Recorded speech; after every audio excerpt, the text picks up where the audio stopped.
UP का चुनावी रण जहां 7 सीटों पर आज वोटिंग हो रही है और आपको बता दें कि सुबह 9 बजे तक 7 सीटों की मतदान का जो प्रतिशत है वो सामने आ गया है। बुलंदशहर में 7.80% वोट पड़े हैं तो नागांव सादात में 8.50% वोटिंग हुई है। टुंडला की बात करें तो यहां पर 8% वोटिंग हुई और बांगरमऊ में 8.27% वोट पड़े हैं। वहीं घाटमपुर में 5% वोट पड़े। देवरिया की बात करें तो यहां पर 10% वोटिंग हुई है और मल्हनी में 7.50% वोटिंग हुई है। 2 घंटे अब तक बीत चुके हैं। आपको बता दें कि 9 बजे तक, दरअसल 7 से 9 बजे तक का ये जो आंकड़ा है वो अभी सामने आया है वोटिंग परसेंटेज का। और ऐसे में अभी अगर शुरुआती तौर पर देखें, क्योंकि शुरुआती लोगों का घर से बाहर निकलना बेहद कम होता है और जैसे जैसे वक्त बढ़ता है लोग वैसे वैसे अपने घरों से बाहर निकलते हैं अपने मताधिकार का इस्तेमाल करने के लिए। तो कह सकते हैं शुरुआती अगर इसे देखा जाए, जिस तरह से वोटिंग परसेंटेज हर एक सीट को लेकर सामने आया है वो ठीक ठाक होता हुआ दिखाई दे रहा है। इंतजार करना होगा 9 बजे के बाद का, क्योंकि 9 बजे के बाद ही लगातार लोग ज्यादातर अपने घरों से निकलकर अपने अपने मताधिकार का इस्तेमाल करने के लिए अपने अपने केंद्रों में पहुंचते हैं। तो अभी इंतजार करना होगा और देखना होगा कि कितना वोटिंग परसेंटेज यहां पर हो पाता है।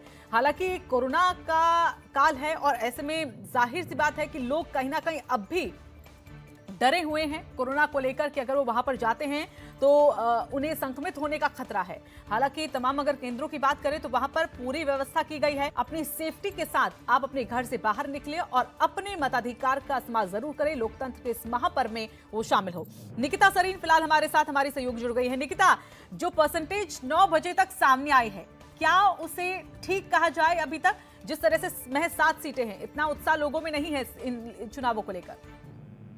बिल्कुल तो अगर हम बात करें तो यूपी में 7 सीटों पर हो रहे जो मतदान है, यहाँ पर तमाम जो है गाइडलाइंस भी हैं, क्योंकि अभी उस हिसाब से लोग नहीं आ रहे हैं। 11 बजे तक और भी लोग यहाँ पर आएंगे। लेकिन अगर मैं बात करूँ 9 बजे के आंकड़ों की तो बुलंदशहर में 7.80% वोटिंग हो गई है। और अगर हम अमरोहा और फिरोजाबाद की बात करें तो वहां पर 8 से ज्यादा परसेंटेज की वोटिंग हो गई है। उन्नाव 8.27% वोट पड़ चुके हैं।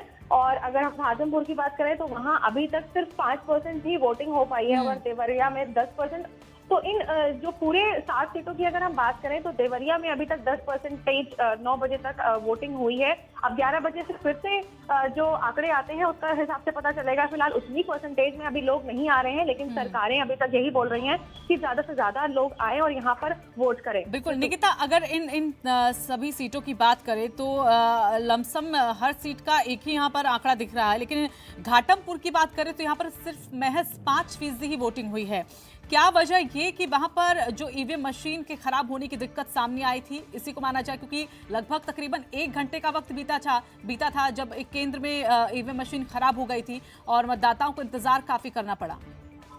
बिल्कुल यही वजह है कि यहाँ पर जब शुरुआती दौर में सुबह 7 बजे यहाँ पर लोग थे, लेकिन बीच में ईवीएम में कुछ तकनीकी दिक्कत आ गई थी, जिसके चलते यहाँ पर थोड़ी देर के लिए, करीब कह सकते हैं आधे घंटे से ज्यादा लोगों को यहाँ पर वेट करना पड़ा था। उसके बाद कानपुर में भी कुछ ईवीएम मशीनों की खराबी की बात हुई थी, लेकिन इसको जो है पुख्ता ठीक करने के बाद यहाँ पर जो एडिशनल सीईओ है उनसे भी हमने बात की थी और उन्होंने बोला था कि ये जल्द से सारी चीजें रेक्टिफाई हो गई हैं, जिसके चलते यहाँ पर फिलहाल अभी 5% वोट हुए हैं। लेकिन अब क्योंकि ईवीएम मशीन सही हो रही है और धीरे धीरे यहाँ पर लोगों की मात्रा भी बढ़ रही है, तो 11 बजे यहाँ के परसेंटेज जो है जाहिर सी बात है आगे तक जाएंगे ही जाएंगे।